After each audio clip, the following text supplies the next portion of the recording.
Olá, meu amigo, minha amiga, obrigado por você estar aqui conosco no Portal do José. Nosso portal está juntando muita gente pensante, muita gente indignada, muita gente incomodada com os destinos que o Brasil está tomando. E muitas pessoas querem fazer alguma coisa, a gente fica se sentindo meio impotente, mas há alternativas e é por isso que eu vim para a internet, para juntar cada vez mais pessoas, para a gente esclarecer e, quem sabe, desodiar um pouco os corações que estão à nossa volta e a gente conseguir apresentar as verdades mesmo que são escondidas pelos grandes meios de comunicação de uma forma estratégica, porque a verdade ela fará com que as pessoas tenham atos coligados com aquilo que estão recebendo de informação. Como diria Hegel, né? A informação gera a ação e a desinformação gera a conformação. Nós vamos mostrar personagens que a Rede Globo de televisão está escondendo e vamos mostrar a crise que a Rede Globo está escondendo. Eu digo a Rede Globo, gente, porque ela é a mais responsável no meio dessa estrutura toda. As outras emissoras, elas praticamente são pautadas também pelo que a Rede Globo pauta. E todos fazem parte de famílias que têm interesses na comunicação e no setor financeiro, principalmente. São famílias que se reúnem numa noite e decidem exatamente para que lado elas vão tocar as empresas dela. Bom, eu começo esse programa então, já chamando aqui a participar, né, essa figura aqui.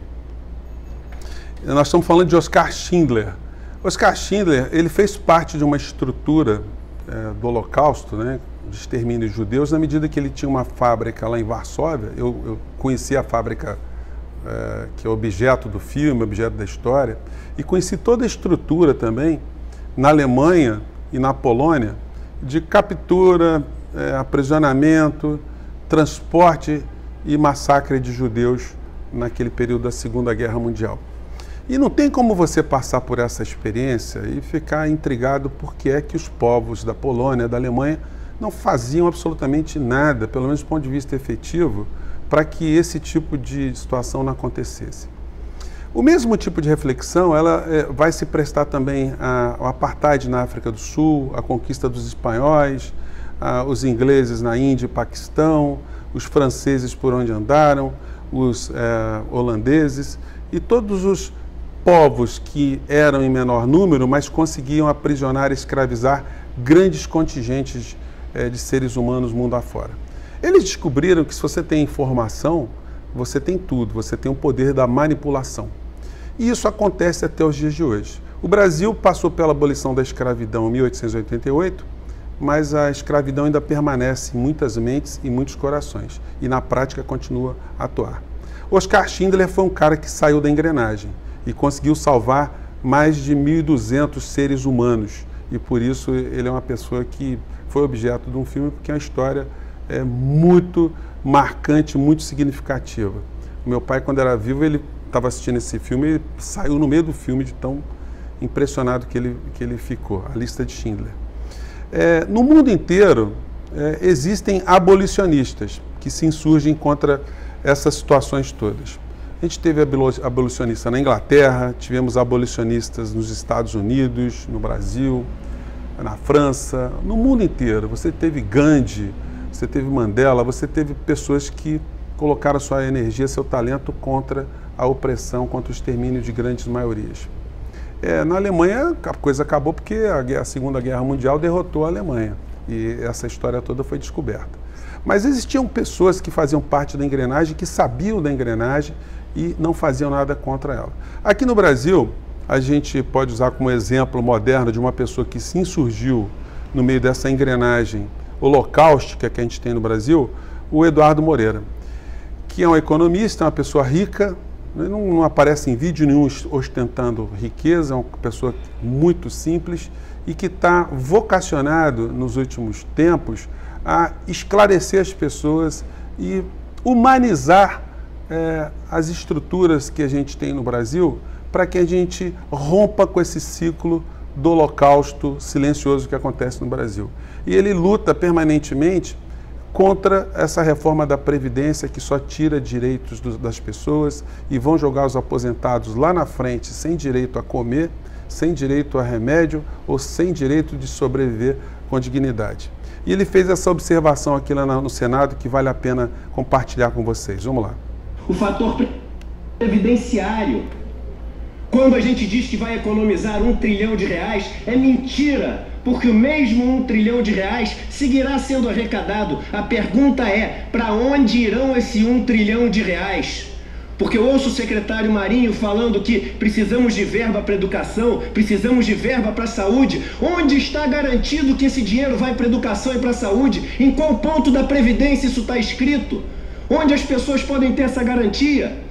Eu sempre faço a seguinte provocação. O Eduardo Moreira, ele está ali numa exibição de pensamento direcionada aos escravocratas, né? Porque o parlamento brasileiro está repleto de pessoas que são pessoas com a mente escravocrata, tanto na Câmara quanto no Senado. E está chamando essas pessoas para uma reflexão. O problema é que os parlamentos, de uma maneira geral, segundo um pesquisador inglês, que eu não vou me lembrar agora, é composto prioritariamente por pessoas que têm psicopatia. O psicopata, quando ele quer se dar bem na vida, muitos deles se atiram para a política. Porque a política é uma atividade que você acaba exercendo sempre, ludibriando, induzindo as pessoas a erro, e você causa os maiores males e você não tem remorso e você não tem empatia com o outro que você está prejudicando. Então, hoje, no parlamento brasileiro, a gente tem esse sintoma em outros parlamentos também. O problema é que a gente tem o órgão de comunicação, que é um órgão estratégico, que está a serviço dessa estrutura escravocrática no Brasil. E não é à toa que a família Marinho, aí vocês vão falar, lá vem o professor falar da família Marinho. Não, não estou falando da família especificamente. Ela simplesmente é o símbolo da maior rede de televisão que tem no Brasil, da maior rede de comunicação, e a família mais rica do Brasil, conforme a revista Forbes publica. Então eles têm uma responsabilidade estratégica e nevrálgica.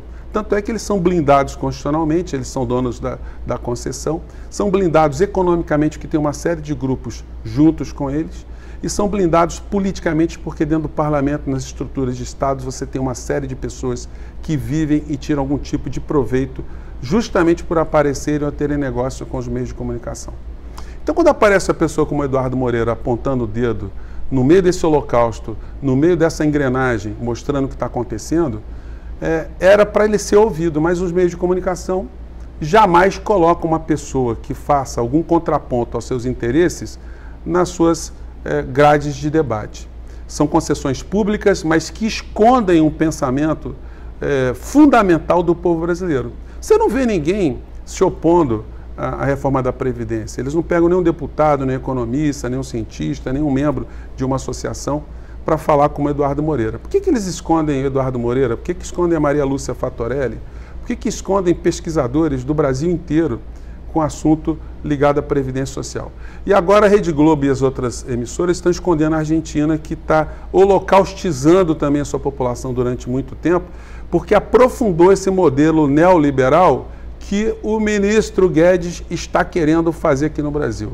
O ministro Guedes tem bem esse perfil do psicopata, né? Porque ele não está ligando que as pessoas vão morrer. Ele sabe que as pessoas vão ficar sem remédio, vão ficar sem nada lá no futuro, mas ele está fazendo com a sua ação política hoje que grupos muito pequenos continuem cada vez mais a colocar muito dinheiro no bolso.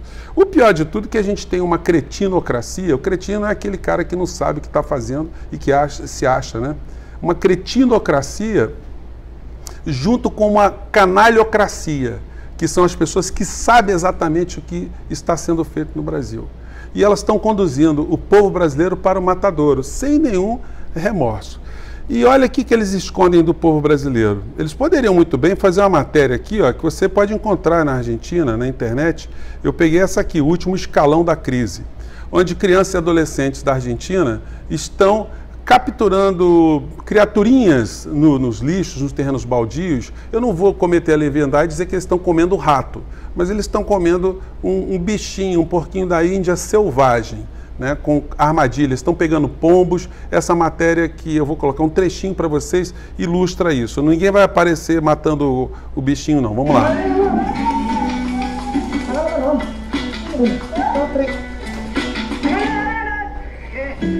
Acá agarré un cuy, lo agarré con la mano a este.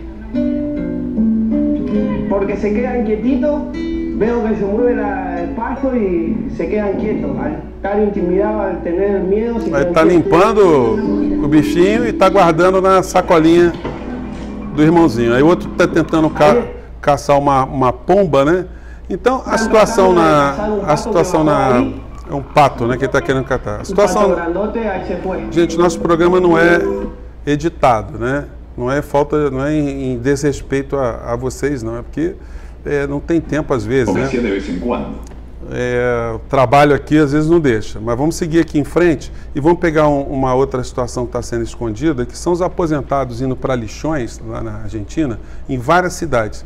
Nessa matéria que eu vou colocar para vocês, o âncora ele fica absolutamente consternado com a situação. Vamos lá botar o trecho aqui. Tanta dignidad que un auto para ayudarlo y él dice que no.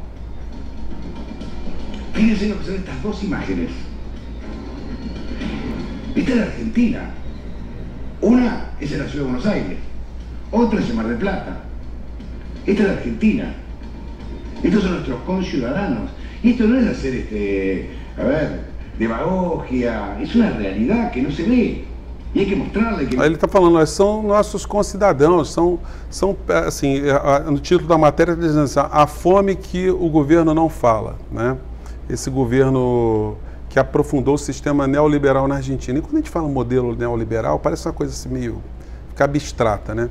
O que modelo é esse? É um modelo que faz com que todas as riquezas do povo concentrada em impostos, em trabalho, em sacrifícios, seja concentrado depois e mandado para bancos internacionais e o sistema financeiro nacional lá na Argentina, que beneficia um pequeno grupo de famílias, tal qual acontecia na época da escravidão, onde a engrenagem se movia e tinha muitas pessoas que eram cúmplices, como hoje a gente tem muitos cúmplices em vários segmentos da sociedade.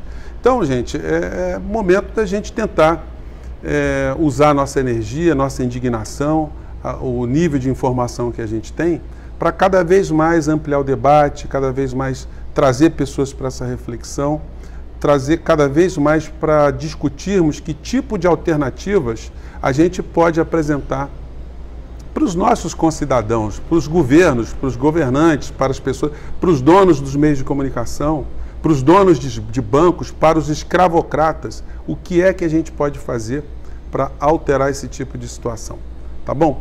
Eu fico por aqui, espero ter jogado algumas luzes sobre os temas e a gente se encontra no próximo Portal do José, tá bom? Grande abraço, tchau!